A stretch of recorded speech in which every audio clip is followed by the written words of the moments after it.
Nay, bakit po? Mga sinungaling kayo? Paano niyo nagawa sa akin to, ha? Nay, anong sinasabi mo? Hindi namin maintindihan. Ikaw, Scarlett. Sabi mo doktor ka, di ba? Bakit katulong ang trabaho mo sa New York, ha? Nay. Ikaw, Brianna. Teacher ka, di ba? Bakit nakita ka nilang nasa bar at sumasayaw-sayaw ka pa? Ikaw, Michael. Akala ko may engineer na ako. Ngayon pala, nangi-scam ka lang ng tao! Bakit niyo tinago sa akin to, ha? Nay, hindi kasi ako nakapasa bilang nurse sa New York. Sabi nila, mas magaling kasi talaga si Brianna compare sa akin. Kaya rumakit muna ako bilang katulong para makapag-aral ulit. Oo, Nay. Sumasayaw ako sa bar. Pero di ko binibenta ang katawan ko. Kailangan ko lang yung pera para makagraduate na ako bilang teacher. Ayoko na kasi manghingi sa'yo eh. Ang baba kasi ng sweldo ng engineer, Nay. Kaya humanap ako ng paraan para kumita ng pera. Alam ko mali ang pagiging scammer pero yun ang bumuhay sa akin, Nay. Mga anak! Sana sinabi niyo sa akin. Pamilya tayo dito, diba?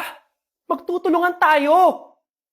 Bakit tinago niyo sa akin? Natakot kasi kami, Nay, na baka ma-disappoint ka namin.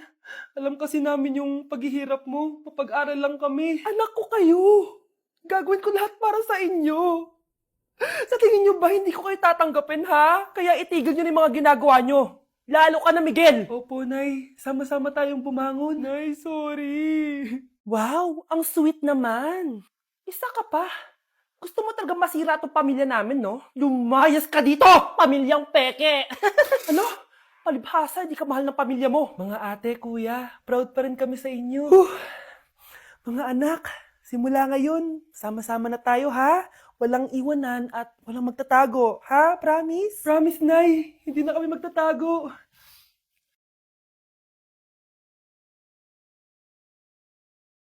Kyle, anak, uuwi yung mga kapatid mo. Talaga, Nay? Tagal kong hinintay ito. Grabe, akala ko nakalimutan na nila tayo kasi successful na sila eh. Miss ko na sila. Tagal na din nung last na pumunta sila dito. O sige na anak, hintayin mo sila sa labas ha. Maghahanda lang ako ng kakainin natin mamaya. Uy, Kyle, balita ko, uuwi yung mga kapatid mo ah. Opo tita. Paano niyo po nalaman? Basta! Siguro proud yung nanay mo kasi successful yung mga anak niya, no? Oo naman, tita. Nagbunga lahat ng paghihirap ni nanay sa kanila. Deserve niyo yan. Malapit nyo nang malaman ng totoo, walang sikretong hindi nabubunyag. Pasok na po ako, tita. Sige. Hello, Nay! Nandito na yung anak mong doktor, all the way from New York! Hi, Nay! Nandito na yung anak mong teacher, all the way from Central Elementary School! Hello, Nay! Nandito na yung anak mong engineer. Naiyak naman ako. Nakumpleto din kayo magkakapatid. Sana nakikita to ng tatay niyo. Masaya ako na nandito kayo, ate, kuya. Sana maging successful din ako na kagaya niyo. O siya na, kumain na kayo ha. Galing pa kayo sa malalayo eh. Wow naman, Mare. Bigatin na yung mga anak mo. Saya-saya. Oo naman, Mare. Ilang taon din akong kumayod para mapagtapos lang sila. Pero worth it naman, di ba? Teka, Mare, para mas masaya, may kailangan kang malaman. Oh, eto. Ha? Ano to, Mare?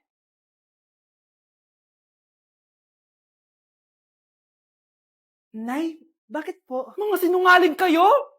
Paano niyo nagawa sa akin to, ha?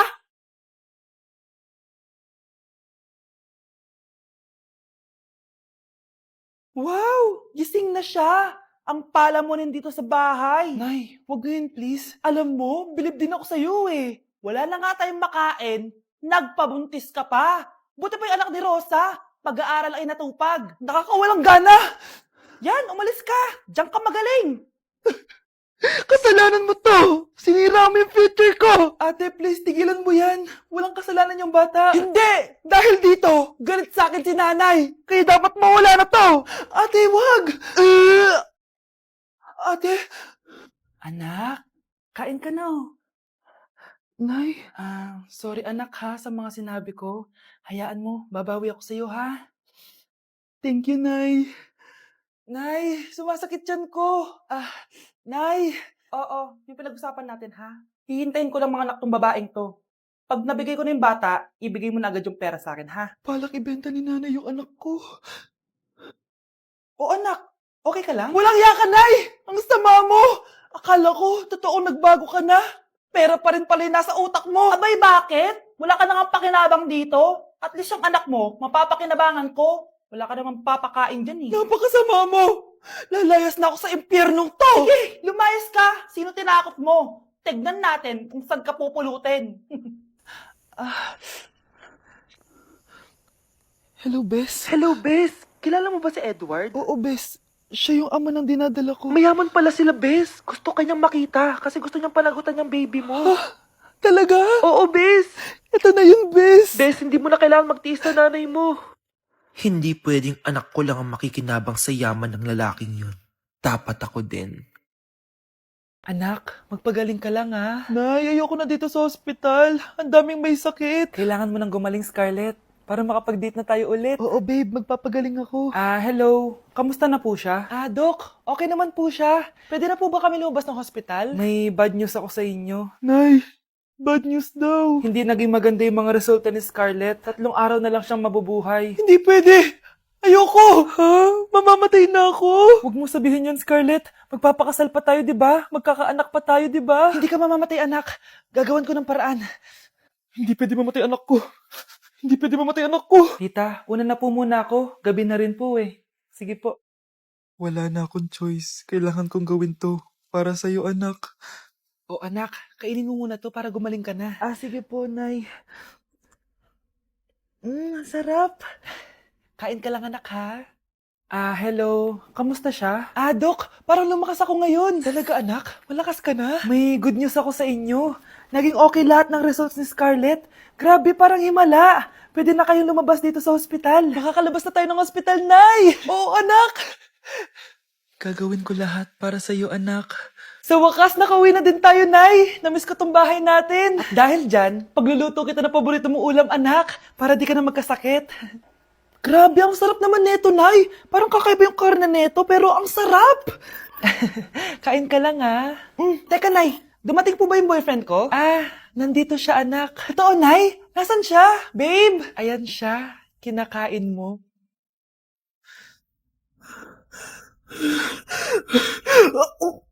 Baby, away tayo. O ano, anak? Puro bebe time na lang? Di ba may exam ka pa bukas? Opo, Nay. Try mo kaya mag-review para di ka puro bagsak. Diyos ko. Sige, Nay. Challenge accepted. Makaka-perfect ako sa exam bukas. Sino nagsabing hindi ko kaya mag-review? Baka Scarlett to. Ba't tumatawag na to? O bakit, Bes? Nag-review ako. Te, may bago akong chika. Importante ba yan? Importante. So, eto na nga. Go, Te! Spill the tea! Ano nangyari? 1 hour later. O siya, sige na, Te. Mag-review na talaga ako. Storbo. Saan na ba ako? X, Y... Hala, break na sila. Ano nangyari? 1 hour later. Mag-review na nga ako.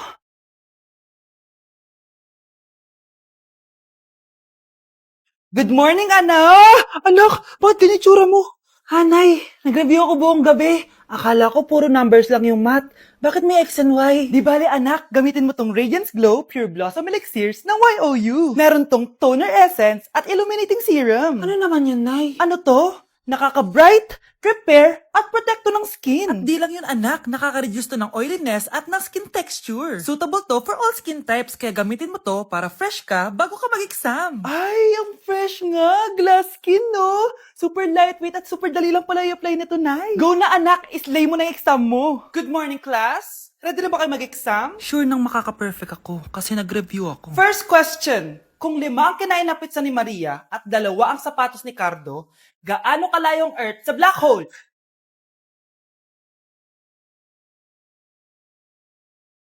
Hindi man lumabas ang mga nireview ko. Ang importante, maganda ako. Ang isang 50% po ay mapupunta sa isa niyang anak. Ano? Baka yan yung isa naming anak na nawala? Oo, sa amin na lang yan. Ako! Ako ang isa pang anak ni Ramon. Oh, akala ko ba nawawala yung isang anak ni Ramon? Attorney naman, huwag ka maniwala dyan. May sakit kasi sa utak yan. Wala akong sakit, attorney. Maniwala ka, please. Kailangan ko pa ng sapat na ebidensya para maniwala ako sa'yo. Sige na, babalik na lang ako. Ito na ba yung bagong bahay ng anak ko? Ikaw, babae ka. Sinubukan mo pang agawin sa amin ang kayamanan ng tatay mo? Ang sama nyo, tita! Gusto nyo kunin lahat! Well, hindi naman maniniwala sa'yo si attorney dahil wala kang ebidensya. Tao po, attorney po ito. Nandiyan si attorney. Halika dito. Ayan, ikukulong muna kita dito sa bodega hanggat hindi ko pa nakukuha ang mga kayamanan. Yes, attorney. Hawak ko na ang 100% ng kayamanan ni Ramon. Nandito na ang titulo, papeles at cheque ng mga kayamanan niya. Salamat, attorney, ha? Scarlett, hindi ko na alam kung ano nangyayari sa nanay ko. Pero huwag ka mag-alala. Ako bahala sa'yo. Kailangan na matigil tong pinagagawa ni nanay. Tao po. Sino ka? Ako po yung nanay ni Scarlett, yung anak din ni Ramon. Totoo ba to? Pinagsasabi mong babae ka? Kami lang ang pamilya ni Ramon. Attorney, huwag ka magpaniwala dyan. Peke yan. Hindi to peke. Pwede mo ipacheck to sa attorney. Kaya ilabas mo na siya. Kinulong po ni nanay si Scarlett sa bodega. Ha? Anak?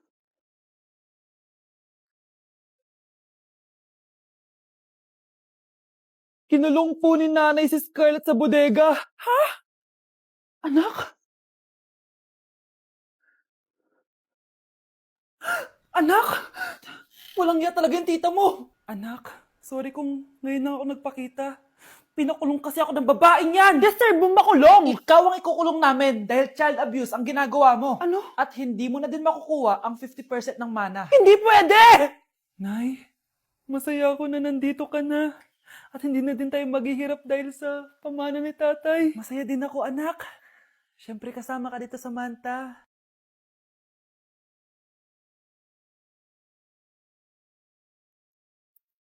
Ano ba? Bakit tawag ka ng tawag, ha? Oo, wala silang kaalam-alam. Sige na, baka mahuli pa tayo. Sa wakas, sa atin na ang mana. Maghahati tayo dito. Palayasin mo na yung mga batang yun, ha? Ako bahala. Ang galing talaga natin magpanggap date. Mga anak, aalis na tayo dito sa bahay. Lilipat tayo sa mas malaking bahay. O eto, mga gamit nyo, inimpake ko na. Talaga, Nay? Scarlett, huwag ka maniwala dyan. Nagpapanggap lang yung nanay mo. Samantha, ano yung mga pinagsasabi mo? Magjowa sila ni attorney. Sinet up nila tayo. Ganyan ba ang ugali mo, Samantha? Kaparehas ng nanay mong sinungaling? Samantha, ano ba? Kung ayaw mo sumama, edi wag. Sige, kung totoong anak mo talaga si Scarlett, saan at kailan mo siya ipinanganak? Ang dali naman yan. Eh di sa Manila. Pinanganak ako sa ibang bansa. Hindi ikaw ang nanay ko. Ay, oo nga pala, sa ibang bansa pala. Sorry, nakalimutan ko. Ang dami namang drama. Total, nasa amin na ang mana. Umalis na kayong dalawa. Kung ayaw niyong pati kayo, ipakulong ko. Kung meron mang makukulong, kayong dalawa yon. Salamat sa pagtawag, Samantha. Inaaresto kita, attorney, sa kasong panloloko. Palpak ka talaga! Naisahan niyo ako ngayon, ha? Hindi pa ako tapos sa inyo. Talagang sinira mo yung sarili mo, attorney, para sa pera. At ang dami mo na palang naloko. Samantha, huwag na tayo maghiwalay, please. Oo, Scarlett. Dito lang ako palagi sa tabi mo. Kayong dalawa, mag-ingat kayo palagi, ha? Gamitin nyo na maayos sa pamana ng tatay nyo. Salamat po.